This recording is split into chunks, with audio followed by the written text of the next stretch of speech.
Okay, so today we're going to interview Elias Gilbert, and he is a UNC Charlotte student. Um, can you tell us a little bit about where you are from and how you were raised? Sure. I was born in State College, Pennsylvania, and I grew up in Bartow, Pennsylvania, which is a little town that had like maybe 7,000 uh, people in it. Population of like 7,000. It was tiny.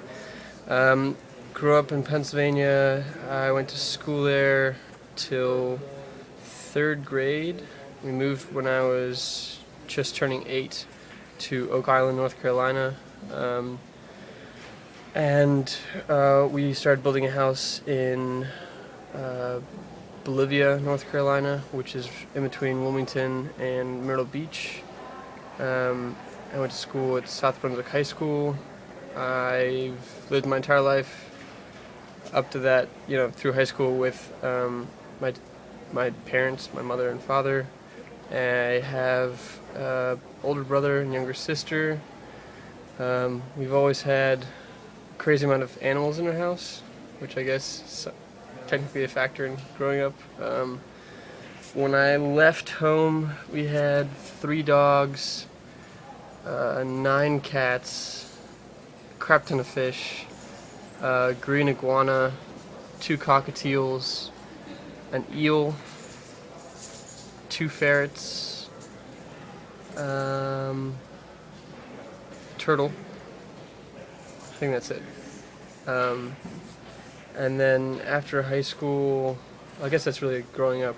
I guess that answers your question. All right, wow, that's really interesting. Okay, as a child, what were your main interests? Um, since grew up in Pennsylvania, winter was a big factor that far north. Bartow is like 2 hours from Philadelphia, kind of close to Allentown, so it got really cold there, and we had some really awesome winters. My mom is German, so I also remember snow-wise. We visited Germany one time when I was like 3 or 4, probably around 4, and there was a blizzard, and that was really cool. But I guess what I'm saying is I like snow. Snowboarding was a huge deal. Building forts is awesome. Um, I've played a bunch of different sports my entire life. I started playing t-ball when I was young, but I didn't like the team I was on. And I played soccer at the same time and a tiny little bit of tennis. I've kept on playing soccer and tennis in high school.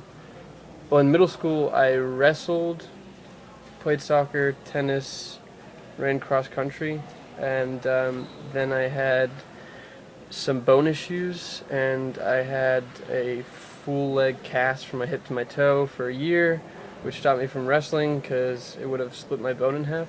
It was a really weird thing. I don't know, some weird blood flow issue. In high school, right, so after that, I kept on playing soccer and tennis. I couldn't wrestle anymore, so I took up cross country and track and swimming. I did a whole lot of swimming. Went to state every year, high school, specializing in butterfly. Um, yeah. All right, so what led you to join the Army immediately after high school was over? Um, I was pretty much any high school student. I didn't know what I wanted to do with my life, and with the economy as it is now, I knew I'd have to go to college. So I've always been fascinated with firearms, and when I was younger, I was a pretty good marksman. Um, I guess I, like a lot of people, I kind of fantasized what the army was, and decided that I wanted to join it. I considered doing a scholarship program or GRTC, or excuse me, ROTC, and decided that that's not what I wanted to do. So I applied to West Point, the United States Military Academy, and I got in, which meant that starting a week after high school, I went straight into basic training A lot of that decision was based on just success, I guess, after what I was planning.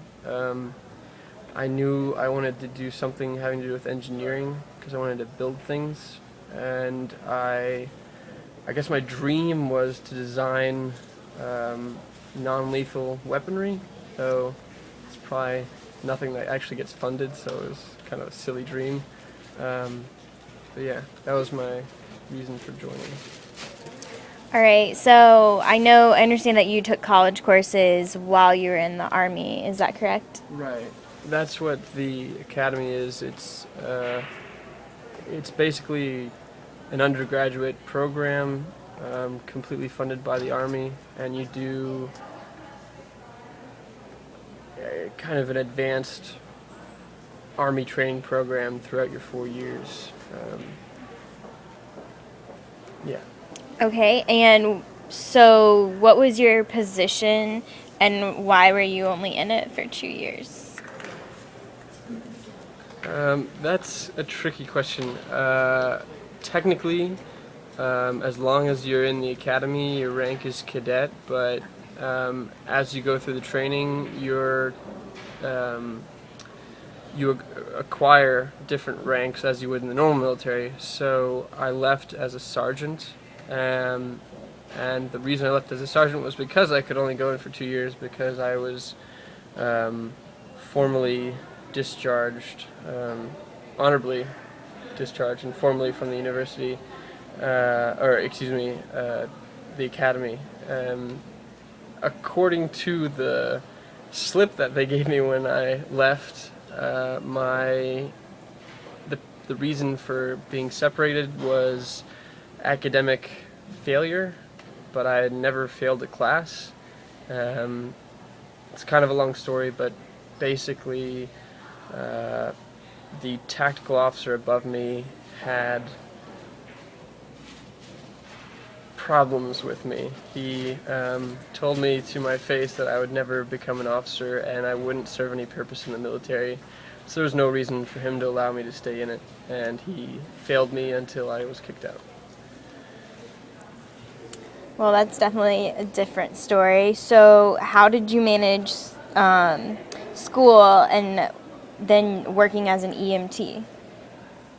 So right after I was discharged, I came back to Bolivia, North Carolina, to where my parents live, and I still wanted to get my college degree. Kind of, felt that I needed to, and I went to BCC, Brunswick Community College, to get some introductory courses taken care of, like gen ed, and I've always had an interest in biology, so I took anatomy and physiology and advanced anatomy and physiology.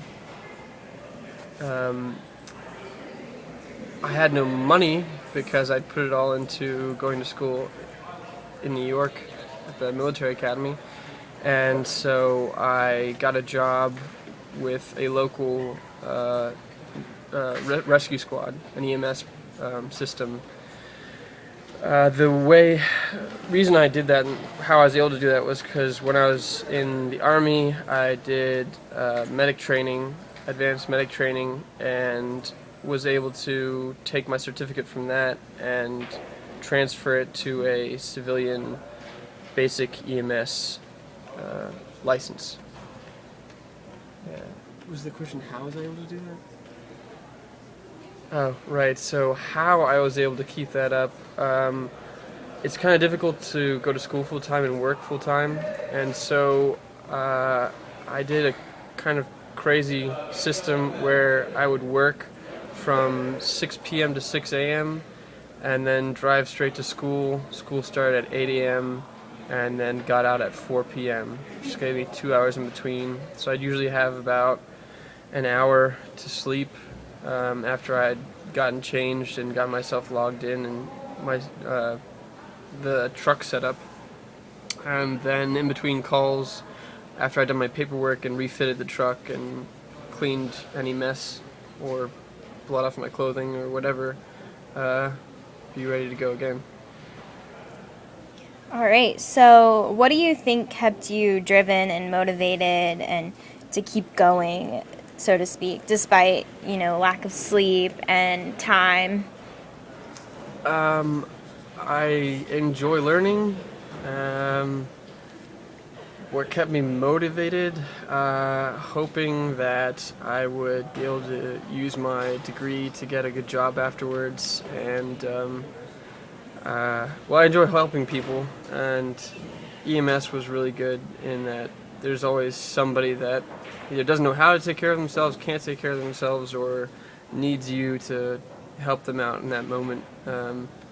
So it was always an interesting and changing job, and so I guess I enjoyed going to school and enjoyed working, and if I didn't, I would definitely not have been able to do what I was doing.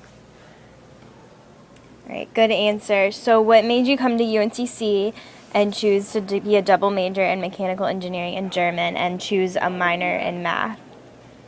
So as I said before, when I went to the military academy, I knew I wanted to do engineering. I wanted to build things, even though it wasn't likely that I'd get any military contracts anymore. I still wanted to do other things,